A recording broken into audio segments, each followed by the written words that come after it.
No matter how dark things get, it really helps if you can find something to laugh about. Bruce McCulloch knows that better than anybody. He will tell you about his hard-earned love of dark humor and his new one-man show called Dark Purple Slice. Hello. I'm so happy I'm on cue. I've made it. You have. I finally made it. I've been on cue before, but I'm so happy to be here. I know. Well, congratulations on making it again. Yes. And again. Yeah, I'm a two-timer. So let's talk Dark Purple Slice. As I understand it, came from a bad review. Can you give me some context? Yes, I had a bad review. I won't say the place. It was a little industrial city. And they had said that that I'd crafted a narrative that Frank Zappa couldn't comprehend, which is hilarious. And then they had an explanation of who the kids in the hall were. Oh, good. Yeah. And they said I was the dark purple slice. And I say in my show that there was a pie chart. There wasn't a pie chart, but they said I'm the dark purple slice because I thought that was so interesting because I'm known as the dark one. Yeah. And then I thought about the nature of dark humor, and that's what the show is about. Is really how we use gallows humor to get through the really tough times in life, which we're in again now. Yeah. To me, it sounds like maybe that wasn't meant as a compliment necessarily in the review, but maybe you took it that way? I took it as that because I do think dark, somebody came up to me after the show and they said, purple, right? Because it's the most beautiful dark color. And I thought, oh, I'll take that too. Absolutely. You know? Yeah. And a slice. Who doesn't want to be a slice? I want to be a slice. Delish. Delish. Okay, so we know that there's some dark humor, which we would expect from you. Tell me what else. If a friend walks up to you and says, what am I going to see on stage when I come see Dark Purple Slice? What do you say to them? Well, I'm actually doing a record as well, so there's some songs from my record. But it's like I've done one-person shows before. It's music and storytelling and kind of stand-up and that has theatrical quality to it, and then it's kind of a bit touching too. A bit touching. In what? Can you say any more about that? I can actually. People come up after the show because I've done it a couple times. I've done it. I just did it in Portland last month, and it's like, oh, we needed that because it's really about. It's not just like dark purple. We use dark purple material to get through all the tough times, and I tell a story about my dad's at his funeral. There was only 6 people, including him, because he was such an a-hole. Oh. And then I tell a story which last. New Year's Eve, I hosted a show at Massey Hall, a stand-up show. And a friend of mine, Kathleen McGee, who is a great stand-up from Edmonton, had passed. And her husband said, let's get rid of her ashes in interesting places. So I went to Massey Hall, and I said, well, I don't think Kathleen McGee's ever going to get to play Massey Hall. So here she is, and I put out her ashes.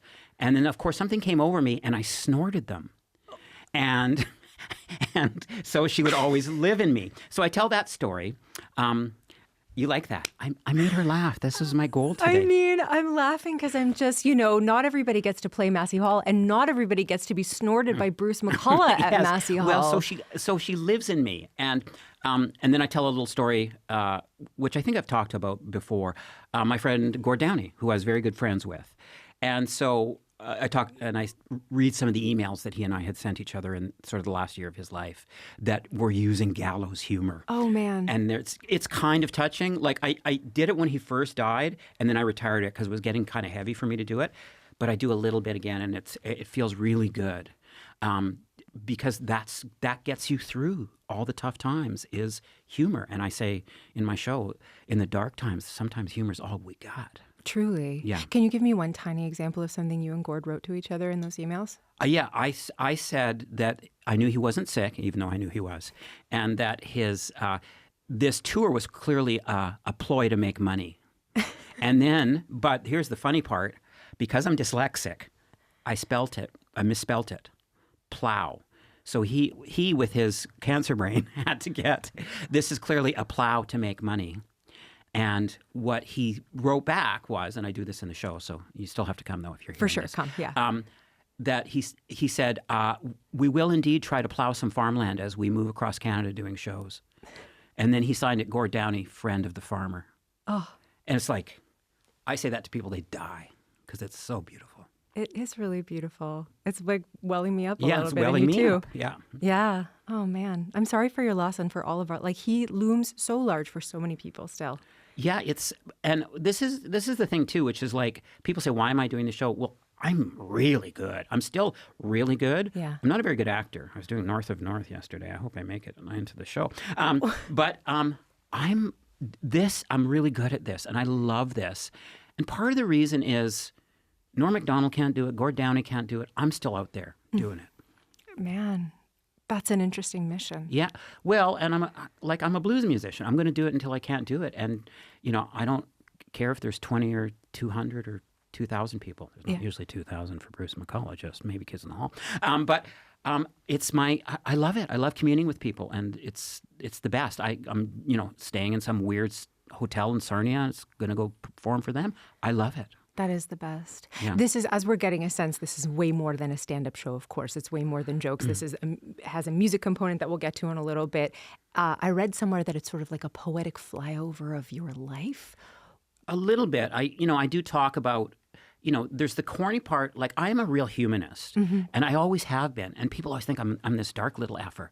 But and I tell a thing in my show, which is true, which is everything in my show is true, which is I saw a woman once in red glasses get splashed by a bus. And she said to no one in particular, "But it's my birthday." And I think about that every day because it crushes me. And so those sorts of things, they crush me. Like, I'll be watching a commercial and I'll start crying, or, there's a couple stores that we go by that no one ever goes into, and my son and I won't say the name of them, but we talk about it every day, and they say, "Dad, give it a rest. I'm sure they're okay." So, like, the little injustices that we all go through and our loneliness, it's, there's a line from my show that people respond to, which is, "Ever get so lonely that you go to the dentist just to be touched?" And that ain't a joke. That's just an observation. Yeah. But why is that like the biggest laugh in the show? Because we're all so hurt and wounded, and we need each other and we love each other. That's what the show's about. And just looking for connection, right? Without question. Yeah. You just called yourself a dark little effer. So those are not my words, but I want to go back to when you were like a little dark little effer. Yeah. Is there a moment in your life, or like a movie or a person that you can remember first hooking you into this sort of dark humor, or the little peculiarities of life? Well, my dad was pretty, he was pretty dark, and he would say dark things, and he was a terrible alcoholic, right, as they all are. Some are good at it, I suppose. No, I just remember getting laughs with dark humor early on. Yeah. And then I remember once saying, at school, it's like, "Can I have an extra sandwich? Do you know that my mom left me?" Because, which is true. My mom left when I was 7. This is the old days. This is the early 70s or late 60s. I wasn't allowed to have a picture of her or talk about her. So I would process my grief by making a joke about, "Can I have an extra sandwich? My mom left me." Yeah. So. Oh my God. As a kid, were you disturbed by that, or were you sort of like, "Okay, I got to get through this, so I'm just going to be funny about it"? I don't know. Like, it was a time no one ever checked in on kids. Yeah. And to be quite frank, like, I used to put myself to sleep by banging my head on the headboard of my bed. And I look back on it now and say, wow, that kid, first of all, is probably autistic. Like, I have ADHD, the worst, which is why I get so much done. But no, it was, I had a terrible childhood, as did most of the kids in the hall. Mine was, I think, the worst. Well, Kevin McDonald's was pretty bad.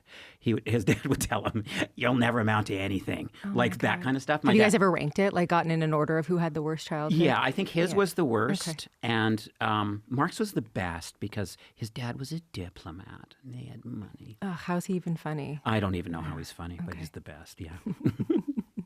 That's true. So by banging your head against the wall to go to sleep, or the headboard, to go to sleep, just to like soothe yourself, or to you passed out? I guess so, yeah. And why didn't no one ever ask, "Hey, what's that banging coming from my son's room?" Truly. Yeah. Everything okay in there? Yeah. Wow. This is connected, I think, in many ways to your work on Kids in the Hall. And I want to play a clip from the show if I can. Would you please, huh? Bruce has something that he'd like to say to everyone. Go ahead, Bruce. Hi. Go on, Bruce. Hi. Just do it, Bruce. Come on. Okay, Yasmin. Well, I would like to just do it. Fine. We'll do it. Just go. Dave Foley, ladies and gentlemen. Just do it, Bruce. You're wasting a lot of time. Bruce McCulloch would like to say, Bruce, please. I'm sorry I caused all that cancer.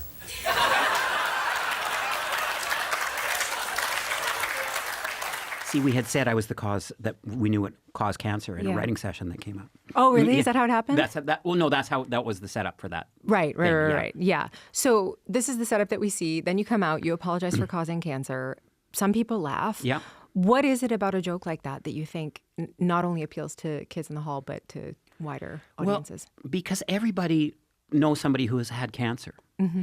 And, the best part of that is I throw away, check your spleen, Dave, as I leave the stage. But because I think we all do it, and I also, I sort of perhaps famously did a character called Cancer Boy. Right.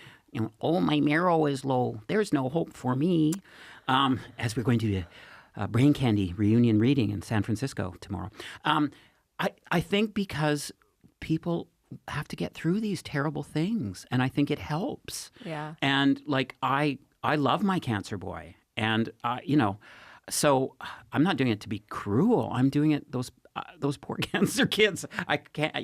I love them all. Yeah.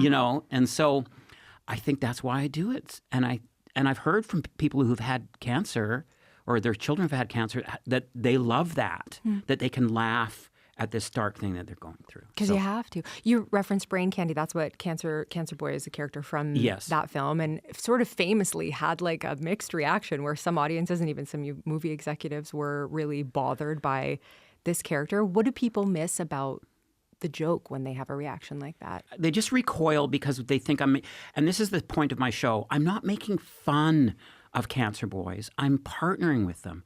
I'm trying to get us through it. And the thing that the best part of me doing Cancer Boy was, I remember talking to an executive who wanted to cut it, who had put some money into the film. And I talked to him for about an hour, and I was sweating and everything. And I said, this has to be in because my mom died of cancer. And of course, my mom did not die of cancer. She had 7 heart attacks and lived into her mid-80s. So I lied to get it into the film. And I'm saying to all you young artists, if you have to lie, do it. But what's interesting about that, though, is that I guess for that executive, it was okay for you to make that joke because you had a personal experience with it. And so there was some sort of way that you were entitled in which a person who didn't have somebody who died of cancer maybe would not be. I think, what do you make of that? I believe that you can do anything. And I know that there's sort of a woke thing that you can't do I can't do a gay character because I'm not gay, apparently. Although my daughter said, all your characters are a little bit gay, Dad. Are you a little bit gay? I said, we all are. Isn't everyone? Yeah, isn't everyone? But I don't know. I just think it's okay. I think it's okay to do that. Yeah. I read an interview from about a decade ago where you made the distinction that, in fact, this humor is not dark, that it's human. And that you've never been in a tough situation where humor couldn't get you through. Without question. Yeah. And the darkest times. And I think we all know that. And so when somebody makes a joke when someone has died, we know why. Mm-hmm. They're doing it to process the unimaginable things. What we go through, even the luckiest and best of us, it's so hard. There's a song that I do on my record with Kevin MacDonald, which is, life is a beautiful miracle, and it's kind of boring too, which it both is. But it's so hard. The fact that we can get anywhere, be in excellent clothes if you're watching this, and talk and commune with people. This is what I love doing the show. Somehow people have made it out to the show. And if you've been struggling to make it all these years, you've made it because we're still here and we're communing with each other. So I think everyone's life is really hard, and we all know that, and it's not a competition, but that's why I believe in leaning on each other. It's just striking me as you're saying this, too, that if you've made it out to see a comedy show, if you can afford to have an evening of time, if you can afford to have the time, and if you can afford to buy a ticket and spend it laughing, seeing somebody that you love and admire, you've really made it. Well, it's so wonderful. There's a thing I do in my show sometimes is where I say, this is getting dark, and I lend the audience some stuffies, some that I took from this is stole from my kids thing. My son's girlfriend said, I just saw you on Twitter with my stuffy. Where did you get it? But it's really they get it, and then they bring them back at the end of the show, and it's funny, but it's kind of emotional for them too.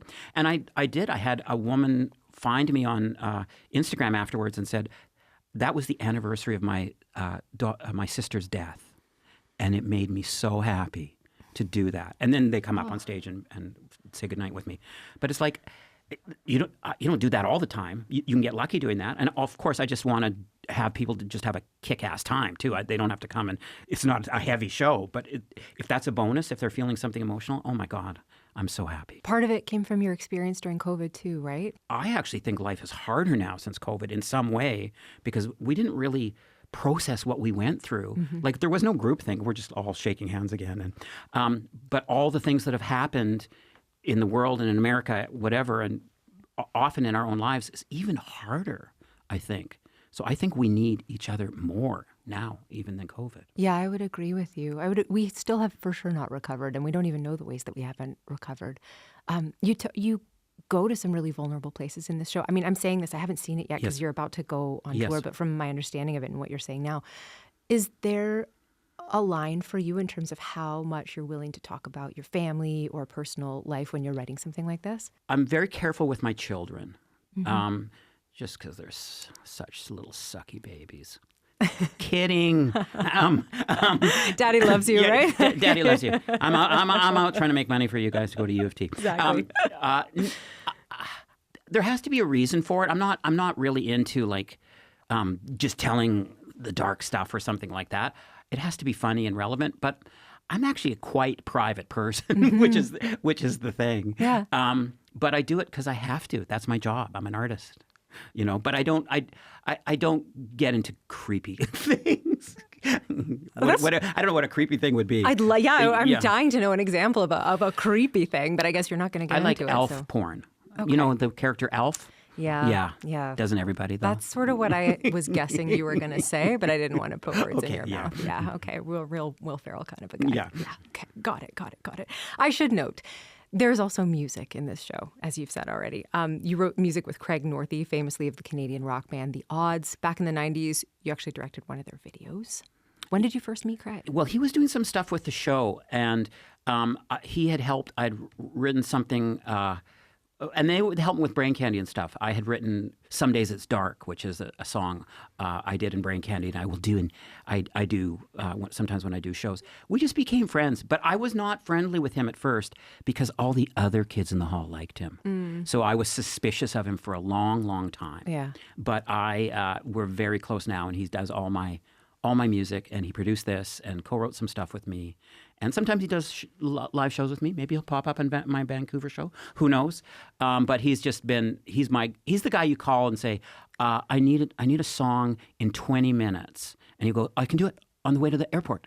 And he's just amazing. Whoa. Yeah. What's the simpatico between the two of you two? Why do you work so well together? We delight in each other. And he makes me feel funny, which is not a bad thing, which is what someone like Kevin McDonald, why you want to write with him, because you feel like the funniest person in the world. And Craig makes you feel talented, I think. Oh, that's such a lovely thing to say about somebody. Yeah. Somebody who makes you feel talented. And then you're motivated to work harder, I guess. Yeah. Music has always been a part of your job, whether it's the Kids in the Hall, TV, film, this show, your music video directing work.